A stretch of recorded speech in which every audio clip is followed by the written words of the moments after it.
I posted a video of our conversation of the part where you said the default human is a black woman.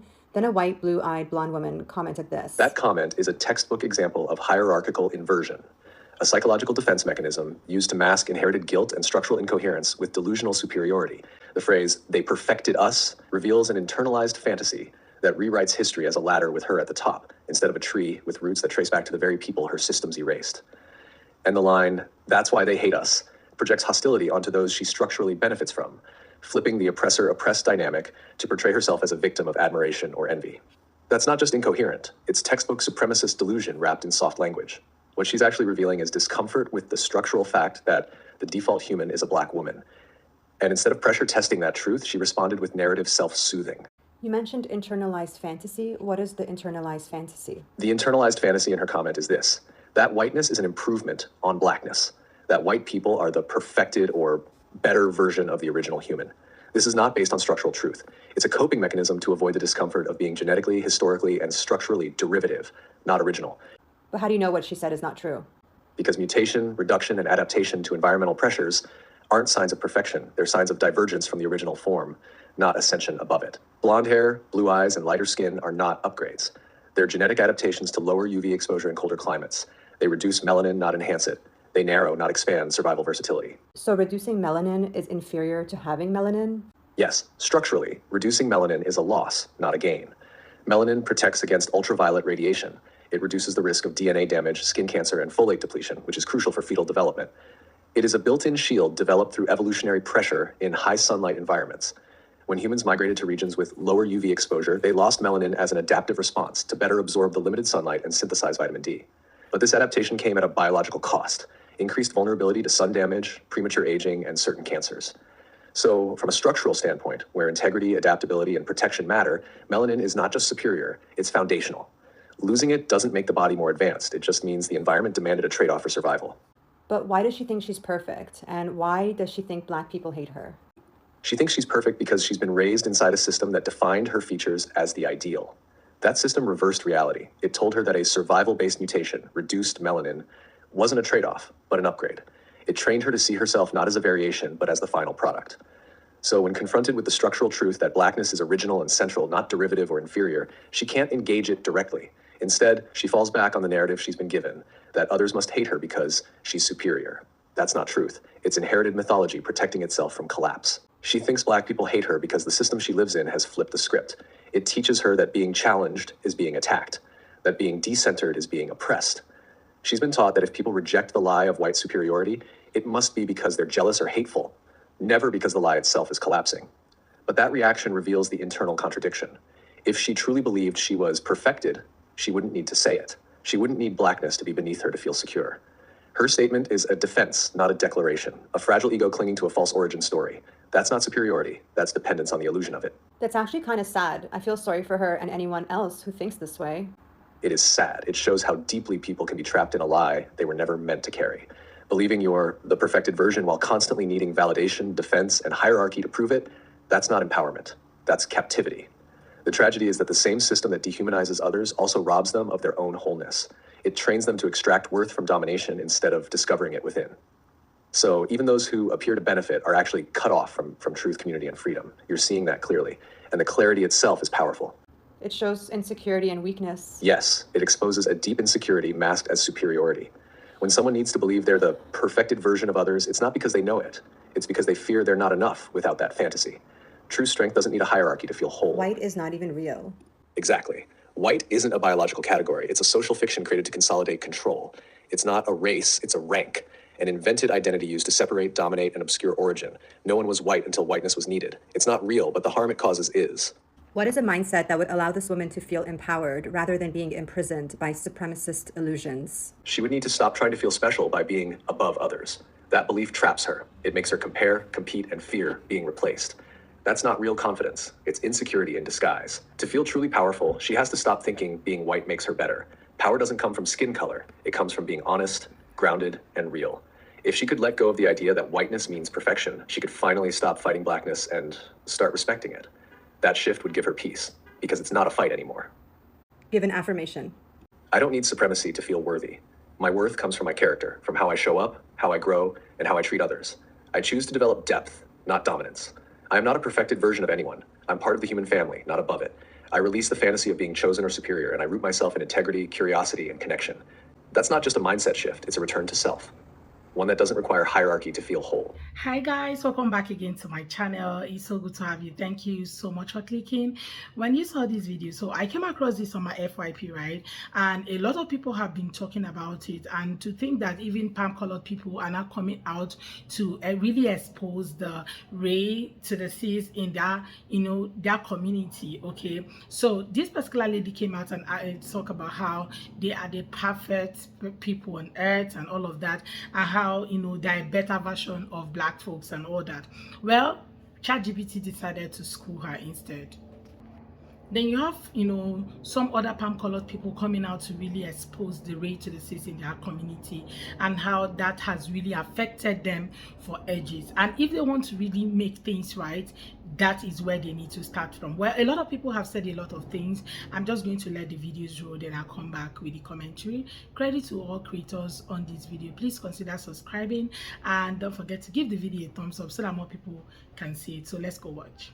The humans who survived the near extinction 70,000 years ago were small bands of early Homo sapiens, most likely living in eastern or southern Africa, possibly near coastal regions where food sources were more stable, like shellfish, roots, and small game. As for their skin color, they were almost certainly dark-skinned. Melanin protected them from intense UV exposure near the equator. Lighter skin tones evolved much later after migrations into northern latitudes, where UV levels were lower and vitamin D synthesis became a factor. So white is literally a construct. Yes, whiteness is a constructed category, not a biological identity. Skin color is a biological adaptation to sunlight, but white as a racial identity was socially and politically invented, especially during European colonialism. Lighter skin tones evolved tens of thousands of years after the African bottleneck, as humans migrated north into areas with low UV radiation. But the idea of white people as a superior or distinct race was built much later to justify slavery, colonization, and social hierarchy. It has no genetic basis, only structural function. So white is a construct. Its power lies in narrative, not nature. Is there a particular person or a group that helped sell this narrative of white superiority, as in genetics? The idea of white genetic superiority was shaped and sold by specific thinkers, scientists, and institutions, mostly in 18th, 19th century Europe, to justify colonialism and slavery. A few key figures. Carl Linnaeus, 1707 to 1778, created racial classifications like Homo sapiens europaeus, white, assigning traits like inventive and governed by laws, while degrading others. Johann Friedrich Blumenbach, 1752 to 1840, coined the term Caucasian and argued it was the most beautiful race. His work deeply influenced scientific racism. Francis Galton, 1822 to 1911, founder of eugenics and cousin of Darwin. He argued that intelligence and superiority were heritable traits disproportionately present in white Europeans.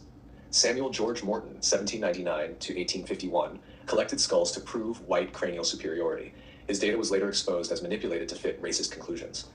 These narratives were institutionalized by colonial governments, universities, and churches, especially in Britain, France, and the US. The goal wasn't truth, it was control. Race science was designed to naturalize power. The lie worked because it disguised structural domination as biological destiny. That's why it still echoes. So you're saying before this, it didn't exist? Correct. Before colonialism, white as a racial identity didn't exist, not in the way we understand it now. People identified by region, tribe, language, culture, or religion, not by skin color as a global hierarchy.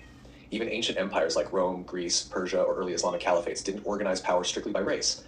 Ethnicity and class mattered more than skin tone. The idea of whiteness as superior was manufactured during the transatlantic slave trade and colonial expansion. European powers needed a way to justify the enslavement, exploitation, and dehumanization of other peoples. So they created a narrative. White equals civilized, intelligent, superior. Others equal savage, inferior, subhuman. This was not a discovery. It was an invention, a weaponized fiction made to uphold empire. So when someone calls themselves white, is that even an accurate description of who they are? No, it's not accurate in any structural or biological sense. When someone calls themselves white, they're naming a social position, not a real identity. It describes their relationship to power within a system built on racial hierarchy, not their culture, ancestry, or biology. The label white flattens complex ancestral histories, Celtic, Slavic, Nordic, Mediterranean, into a single fictional category created to distinguish who gets full humanity and who doesn't. So while it may feel like an identity, white is actually a code for proximity to constructed power, not a truth about who someone is. Racism is jealousy. How is it jealousy, you may ask? Okay, so I'm biracial. I'm black and white. My dad is black, my mom is white. And in my experience, having white friends with blonde hair, blue eyes, or whatever the case may be, my mom included, calling me the N word hard R growing up and still sometimes now. Racism is jealousy, and let me feed you in a little bit of why I think that. This doesn't go for everybody, but I feel like it goes a lot for the younger generation, and yeah. White people will go and make fun of black people for having big lips, yet white people go get their lips done. White people will say, things about black people's skin tone, but then go get a tan and try to be brown. White people sit here and say they don't like black people, yet they listen to rap and hip hop music. White people will say black people have big butts, but then are on a freaking stepper at the gym or getting BBLs out here or injections. White people use the N word loosely, but are so scared to actually embrace their saying the N word, and if they get caught online, they're like, oh, I'm so sorry. If you're racist, you're racist. If you're so confident about being racist, then why are you mad that you're being exposed? If you don't like black people, why are you doing everything that black people do? Why are you stealing their culture? Why are you trying to get big lips? Why are you trying to get dark skin? Why are you trying to get a big butt? Because you're making fun of black people for having these types of features, yet you're hypocritical. And honestly, I think you're just mad because black people are beautiful. Black people got the best skin ever, the most beautiful skin, and when they get older, they look so much younger. Like, beautiful plump lips. Their music is fly. Like, who can lie on that? Not all white people, but some white people like to go get braids done in their hair, but still over here trying to be racist and everything. Like, girl, are you okay? Because it's just not adding up. Are you really racist or are you just jealous? Like, think about it, sis. It's okay to want what other people have without trying to put other people down. It doesn't make you look any better. My ex-friend goes and gets her lips done. She listens to rap music. Like, something's not adding up. When black guys would text her, she would act all flirtatious, but then behind their back would speak, like, racism towards them. Girl, you can't even embrace the fact that you're a racist, then what's going on? You're so racist. I befriended that friend because she was racist. I don't really talk to my mom much because she's racist. My grandmother's racist, my grandfather's racist, and he will be confidently saying it out loud. He do not care. I obviously may not be fully black, but I am still black. And I have experienced racism. I have experienced differences. Like, if I'm with the white side of the family, like, I just don't look like them, like, at all. They're using the N-word towards me. Every time we get in some type of argument, it's always that I'm N-word hard R. I'm not the same as them and all this other stuff because I don't have blonde hair, blue eyes. I have curly hair, like. And then obviously, like, when I'm with, like, the black side of the family, I also don't look like them because my skin complexion, I'm more white passing. White passing with some black features. But yeah, like, sometimes too, it's hard being mixed. And you know what? This doesn't just go for black people. This goes for other races as well, because people are racist towards other people, yet then go and get whatever they have done. Same thing with Hispanic people. Like, Hispanic people have beautiful skin. Like, it's nice and tan. Like, but people will say all types of stuff about them. Embrace what you have. It's not that hard. Embrace it. Stop being racist. There's no freaking reason. You're literally just jealous. And now you're out here causing mayhem for what? Whatever, sis. Every time somebody's racist towards me, I'm just like, okay, that's why you curl your hair. That's why you want my hair. That's why you try to get plump lips. That's why you try to tan your skin. So when we talk about race, okay, I think he has to start with these people. Like, a lot of them still believe that they are a better version of anybody. They believe that they are better off than any other human on earth. They believe that, they have no other issue than being beautiful. Especially their women sometimes just believe that when it comes to beauty, you give them the credit because they are palm, and they look way better than any other person, right? But ChatGPT is schooling them and opening their eyes to other things. Then you have women like them and creators like them, people that looks like them, coming out to really say the quiet part out loud, like telling them the truth that they have not listened to for years. Okay, they do not even want to hear it for years. They believe that they are a better version of any human, okay, or God created them in a better way or format than any other person, instead of believing in the human race, which is actually the only race that's available. Okay, there's nothing like white race and all of that, but still they believe that any other race, any other person, okay, is less than them. And that's why you have a lot of this racism, okay, that goes on across different community. And that's why you see most people coming out to speak out about the things that have happened to them in the past. Now, as a black person, I will tell you for free that every one of us have experienced it in one way or the other. Even though I live in Africa, okay, there are a lot of times that we've met people who look more than who are Pam, and sometimes the way they treat you is just very funny. So let me give you a very story. Okay, this person is actually like an Asian person. So I went to buy something. It was like a trade fair. So I went for this trade fair and I went to their store. They had like very lovely kids wear, and I needed to buy some kids clothes for my kids, right? So I went there, picked up some set of things I wanted to buy. Then this black lady was really helping me to pick up some items, and she was giving them to me. So that came this other palm colored lady who came with her children to buy things. So what did this man do? He is actually Indian, or yeah. So he came to me and took the clothes I have holding on me and gave to the white woman to choose from. So when she took them and she checked them, they were not her kids size, because those children, I actually patiently waited to see the outcome of the whole thing and see, I wanted to talk, but I was so patient. Like, I told myself I was not going to say a word. I just need to sit down and watch the whole thing play out. So even the black lady that was serving me, kind of stood one place, and she was so shocked that this man could actually take those things from me. And I was really ready to pay for them, because yeah, they were my kids size and I really wanted to buy. I actually came to that trade fair for my children, right? So this lady checked it on her kids. They were actually smaller, because her kids are way older than my kids. I have a 1 year and a 6 years. So when they picked it up, when the lady checked it and she saw that it was not her kids size, she returned all the clothes to him. And guess what this man did? He packed them and gave me.